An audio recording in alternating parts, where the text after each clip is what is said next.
sports card be worth more if it's sold from this side of the table versus this side of the table? Also, no hate, disrespect to anybody who has a different opinion, but I think this is one of the most divisive things in the sports card hobby. What I have found is most of the time, if you're set up at a show, they want to buy your cards for 70%, give or take 10% of what the recent comps are. Whereas if you're buying from them, they usually won't go below 80% of whatever the value is, which essentially the card is worth more because you bought a booth and I didn't. And that's totally a fair argument. But where that falls short with me is when people use that as the only argument. They're like, oh no, that's what it should be because they got to pay for a booth and hotel and driving and travel. Yeah, I pay for a hotel and travel and all that. Like, my response is always, whenever they make their $300 for the table back, do they stop overcharging? If they don't, I think it's not a fair argument. However, it is easy to see if you're sitting behind the table, you have the leverage in the situation because there are more people that will see your cards than see the other person walking around. Even if they try to hand it to every table, they won't have time, and they're not handing it to all the customers walking in either. So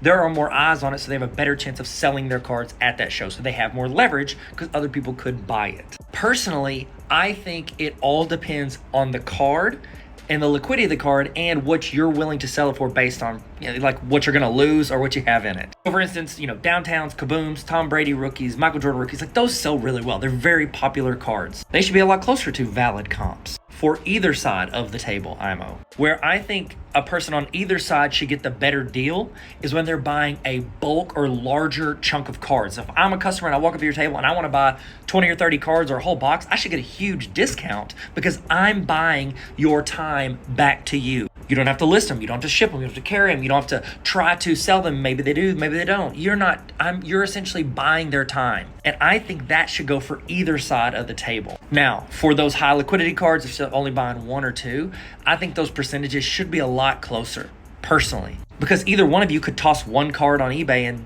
5 minutes and have it sold for probably around the same price. I don't know. That's just kind of how I view it whenever I'm buying or setting up. But honestly, I really go more off vibe. So I'm maybe a terrible person to give advice on this because I'm just all on vibe. I hardly look up comps anymore. That's a dope card. I'd pay that for that. It's never fun when you find out you got ripped off later. But if you like the card, you like the card. What do you guys think? What do you think the percentages should be? And try to be nice and civil in the comments. Let's all be civil here. Civil Shepherd. No, that's a very niche reference.